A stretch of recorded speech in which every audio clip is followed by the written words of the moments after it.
Good afternoon, Night Nation. It is Wednesday, March 2nd, and you are watching episode 7 of Inside the Lair with Kirby and Blair. And as you can see, Kirby's nowhere to be found, and I'm joined here by Coach Matt Ryan. More with him in just a moment, but Coach, we can't find Kirby, but thankfully, the city of Kenyon has allowed us to look through some external cameras, so hopefully we can see where Kirby is.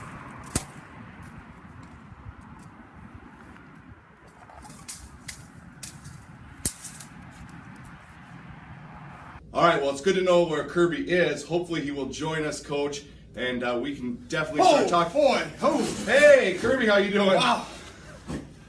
Coach, it's good to see you. Good to see you, Kirby. Thanks for joining us there, Kirby. Sorry I'm late. I had to do a little measuring for the old state team here. So That's awesome. I'm back. I'm ready. Let's get after it. Well, a lot to talk about, and Coach, first of all, congratulations. Kenyon Wanamingo Wrestling State Class A champions. Such a great honor and a great privilege to have you here today. And let's talk right away.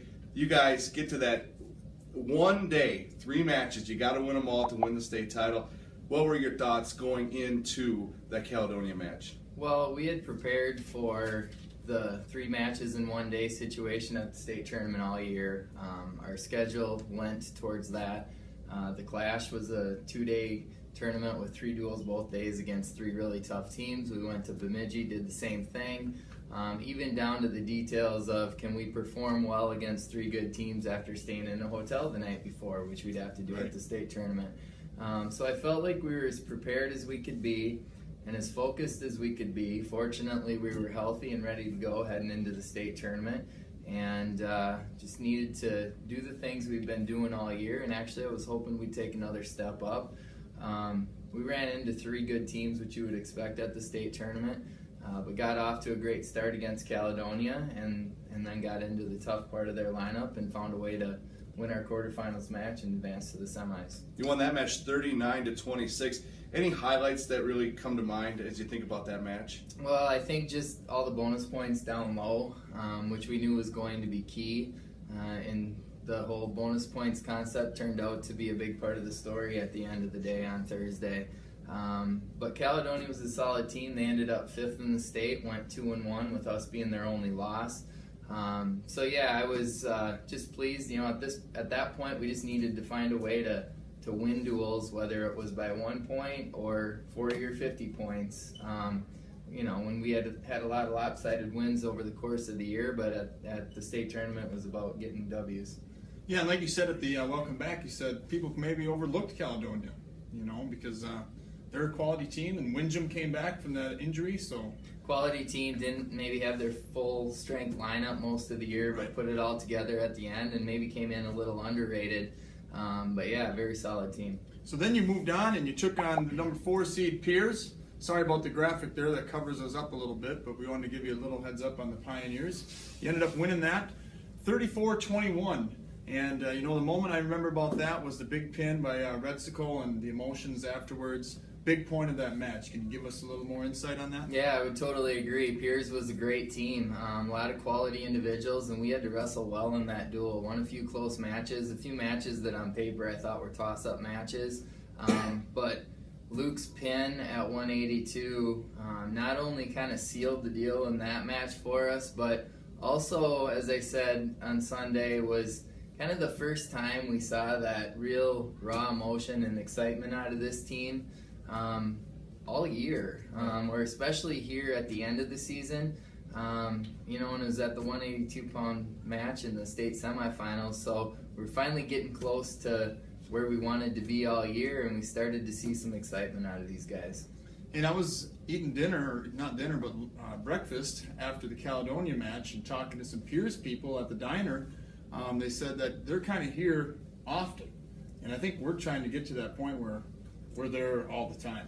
As far as preparing for the state tournament, you know, we could set our schedule how we wanted to, wrestle as many tough teams as we did, but there's still that factor of wrestling at the XL Center in the state tournament that you can't recreate anywhere else during the year. And some of the teams like a Piers or a Frazee or even Minneota recently, their kids have been part of that event for multiple years. There's not one wrestler on our team that had competed at the state tournament as a member of a team before, because the last time was 7 years ago. So there was definitely that familiarity factor that we did not have that a couple of those other teams did. So I was glad we were able to overcome that. After beating Piers, then you had a couple-hour break, and then the championship match against Frazee, who kind of had a little upset. They beat the number 2 seed Minneota, and I know I got to come up for that one, and the XL was just a sea of red in that corner. It was so I bet you there was 2,000 or 3,000 people from Kenyon and Wannamago there to support you guys. What do you do in that hour or two that you have before that match? How do you get the guys focused but not too focused? Mm-hmm. Yeah, I mean, our team was focused all year and really locked in. I felt like at the state tournament, there was some questions about, hey, KW needs to wrestle better if they're going to win this thing. And I think part of that was the high expectations that we had set for ourselves based on our results over the course of the year. But kids just rested, fueled up. We had a pre-match talk maybe a half hour before the duel and tried to keep that pretty simple, but I think we left that really focused and ready to go, and just needed to go out and wrestle a Frazee team who had just come off an upset of beating the number 1 ranked team in the state. So we knew bonus points were going to be a key and needed to get off to a good start in that duel. Speaking of bonus points, somebody, I think it was Ben Fiercey from down in Rochester, tweeted out that we won 6 and they won 8, and the bonus points really were the difference. Yeah, we had pins at 106 and 113, which Jaren and Ethan have been doing all year, and couldn't have been more important in that duel. Then we lost 4 straight decisions, and all of a sudden it's 12-12. A key match in the duel was at 145 when Matthew Hoogland won a 1-point decision. He had actually gotten pinned when we wrestled Frazee earlier in the year, and we had a big margin of victory against them. I think it was around 25 when we wrestled them at the Bemidji tournament, but I knew that was going to be a lot closer. There was going to be some different matchups, and to be honest, everything went perfect for us in Bemidji and kind of fell our way that day. So it was going to be a different story. So Matthew had a big win for us. Dylan got a tech fall and some bonus points at 52. But probably the key to that duel was at 170 and 182, when it came right down to it, we needed our 2 seniors, Ted Androli and Luke Retzigal, to step up and beat good kids, and that's exactly what they did. Wrestled great, won 2 big matches for us right there, and then, we only win 6 matches. I'd never want to have to try to win a duel, winning only 6 matches. But when the 8 that you lose, you only give up decisions, you got a shot, and that's what we did. Comes down to Austin. Austin had pinned that kid earlier in the year in our duel, but in that team situation, it was all about winning that duel as a team, so we needed to change Austin's approach and wrestle to not give up 6 points, so our team could win, and he did just a great job of handling that situation. Well, mentally, it's different. You just pinned him, just thinking let's go beat him. But at the same time, heavyweight, it seems like they're either wrestling just for their own match or they've got everything on the line. Yeah, and you couldn't ask for a bigger pressure situation than Austin was put into there. Our whole season, it was no secret that our goal was to win the state tournament, and we would have been disappointed with anything less than that. And then to have it all come down to one match, can't get pinned, that's a lot of pressure for anybody. And Austin definitely was put in a tough spot and handled it really, really well. Well, and I think he was able to handle it well because you guys have prepared him so well in practice for anything that could come their way. So a few moments right before Austin's match, I was watching, and you kind of went up into the tunnel with him. What did you say to him? Yeah, I went back to the tunnel during Seth's match and just said, Seth keeps this a decision, which it looked like he would. We need to not get pinned in the last match, and we win this duel. And every time I said it's going to be crazy out there. Every time you go off the mat, you need to take a look over. We'll try to keep you grounded with the situation. We don't want to get in any tight ties. We don't want to get rolled to our back from top. We need to be head up and good position on bottom. So we kind of talked through all 3 positions, and Austin really stayed focused on us and what we were trying to do there. and just kept himself in the moment and did what he needed to do. Awesome, and you win that match 26-24, the closest margin of the state tournament for you, and just the euphoric, I could just sense it. You were very cool and calm, in your corner, but when you finally knew that you were going to win it, it just seems like all heck broke loose, and you guys were just having so much fun there, and it was just so fun to see. Yeah, like I've said many times, and still today, I still can't hardly believe it worked out. I'm just so happy for our kids that it did, because they bought in to the goal and prepared for it and put in a lot of effort and energy over the course of the year, and it worked out. Speaking of the one team, one goal bit, you can check out Matt Bigelow's article from the Kenyon Leader all about that and how they accomplished that one team, one goal message that they've been sending out all year. And taking a look at the Republican Eagle, Joel Brown, he has put together a nice little piece on the sacrifice that Coach was talking about with Jackson. Not necessarily going out and trying to win, but at the same time, not trying to lose. It was get the job done sort of thing. So thanks to those two guys for covering the state tournament and the nights all year round. So you win the team title, and you can't party too hard because you got individuals starting on Friday. And in that individual tournament, you had 5 medalists.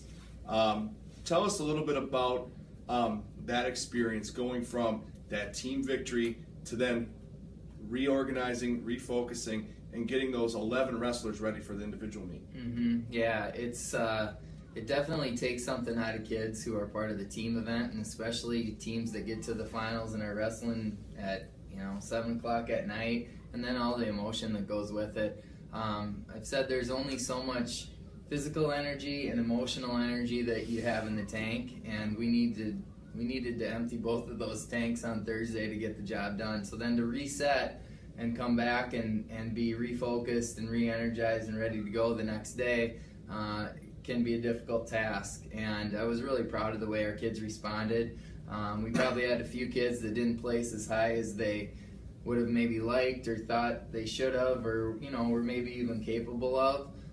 But we maybe just ran out of a little steam by the end of the day on Saturday, and understandably so, but I don't think anybody would trade it for what happened Thursday night. Yeah, absolutely. Well, you had a 5th place finisher with Austin Jackson, and 3 4th place finishers with Ethan Coda, Ted Androli, and Luke Redsicle, and then a champion in Jaron Madsen. So looking ahead, Jaron's coming back, and you're losing those other 4 guys. What do you think about next year? Well, we lose a great senior class this year, which has been building for this, this moment at the state tournament for a lot of years.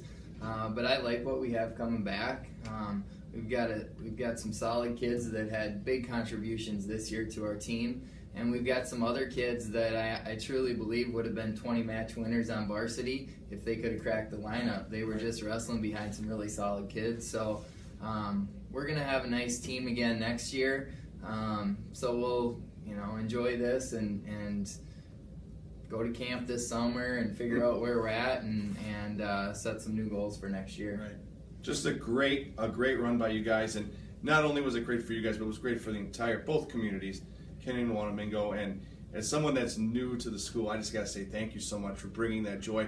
I had 5th and 6th graders watching this on Thursday, and they are applauding every point. I mean, they were so into it, and that brings that, when you get that championship, that's those special little things on top of that great trophy that you guys get, those special little things that really bring this whole community together. Right. Yeah, this was great, but it would not have been nearly as great without the unbelievable fan support that we had up at the XL on Thursday. And that finals match, that's an image that'll be burned in my mind forever, looking up into the stands, and not just one section, but 2 or 3 sections full of people in red going bananas, having a good time and enjoying it.